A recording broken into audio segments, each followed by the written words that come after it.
थोड़ी तो ऊपर चले जाए। बोलती हरि विष्णु भगवान की जय। 23वां अध्याय।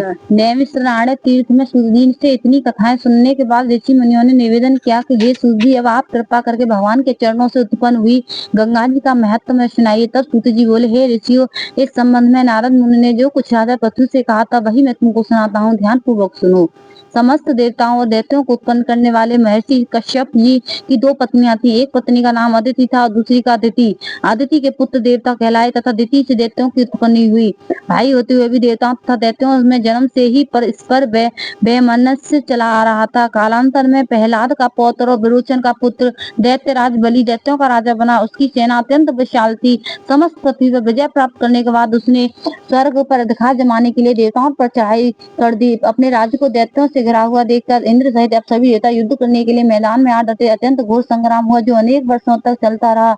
जब देवताओं ने देखा कि दैत्यों की शक्ति में कोई कमी नहीं आई और वे निरंतर आगे बढ़ रहे हैं तो देवता मैदान छोड़कर भाग खड़े हुए। इस प्रकार दैत्यों ने स्वर्ग पर अधिकार कर लिया और बलि स्वयं इंद्रासन पर बैठकर शासन करने लगा। अब तो यज्ञ की हवीजी देवताओं के स्थान पर दैत्य राज बलि और अन्य दैत्य ग्रहण करने लगे। अपने पुत्रों अर्थात देवों को दुखी आश्चर्यहीन देखकर अदिति देवताओं की जय तथा दैत्यों की पराजय के निमित्त तपस्या करने के लिए हिमालय पर्वत पर चली गई। वहां कुल काल तथा फलाहार, कुल काल सूखे पत्ते तथा कुल काल केवल पवन का आहार करती रही। फिर पैरों के पंजों पर खड़ी होकर भगवान का तप करने लगी। इस प्रकार अदिति ने 1000 वर्ष तक उग्र तप किया। अदिति के पुत्र मायावी राक्षस इस घोर तप से चिंतित होकर राक्षसी माया द्वारा देवताओं का रूप धारण करके अदिति के पास आकर बोले, हे माता, हमारे लिए आप इतना घोर तप क्यों कर रही हो?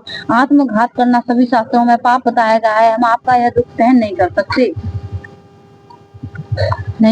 कोई भी पुत्र माता के विमुख नहीं हो सकता और न माता को दुखी देखकर सुखी रह सकता। हे माताजी, शास्त्रों का कथन है कि जिसके घर में कल्याण कारिणी माता नहीं तथा प्रिय बोलने वाली पतिव्रता स्त्री नहीं, उसका जीवन निरर्थक है। अर्थ है, आप अपना तप छोड़कर हमारे साथ चलिए, हम पुत्रों को सुखी कीजिए। मायावी दैत्यों के इस प्रकार कहने पर भी अदिति समाधि से विचलित न हुई। तब उन्होंने अदिति को मार डालने का निश्चय किया। इस कुकृत्य के लिए देवताओं ने इस वन में आग लगा दी जिससे अदिति तप कर रही थी। भगवान की कृपा से इस अग्नि द्वारा अदिति को तो किसी प्रकार की हानि नहीं पहुंची और उन्हें इस अग्नि का पता तक नहीं चला।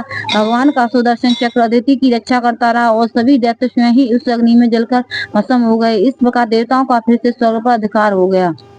बोल हरि विष्णु भगवान की। आदि तुम गाओ चटकुंडा की। चला जाओ। हाँ तो गाँव में फिर मैं ध्यान दूंगा।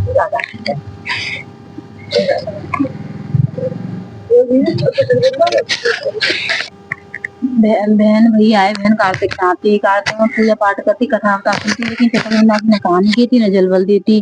चटकबंदा नाराज है कि चटकबंदा बहन छोटी नमो नमो हर की पटरानी, नमो नमो धन तुलसी पूरन तप की 9 साल ग्राम बनी पटरानी, जाके पद मंजरी कोमल की पद कमल चरण लपटानी, धूप दीप नैवेद्य आरती पुष्पन की बरसा बरसानी, 56 भोग 3600 व्यंजन बिन तुलसी हरि एक नमानी, सभी सखियां मैया तेरो यश गावे, भक्ति दान दीजे महारानी, नमो नमो तुलसी महारानी, नमो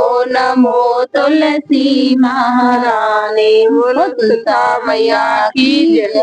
सालिग्राम सुनो विनती मोरी, यह वरदान दया कर पाऊं, प्रात समय उठ मंजन करके प्रेम सहित स्नान कराऊं, चंदन धूप दीप तुलसी दल वरण वरण के पुष्प चढ़ाऊं तुम्हारे सामने नित्य करो नित्य प्रभु घंटा संग मृदंग बजाऊं चरण धोए चरणाम तले कर कुटुंब सहित बैकुंठ सिखाऊं जो कछु रूखा सूखा घर में भोग लगा कर भोजन पाऊं मन वचन कर्म से पाप किए जो परिक्रमा के साथ बहाऊं ऐसी कृपा करो मुझ पर जम के द्वार न जाने न पाऊं माधो दास की विनय है हरिदासन के दास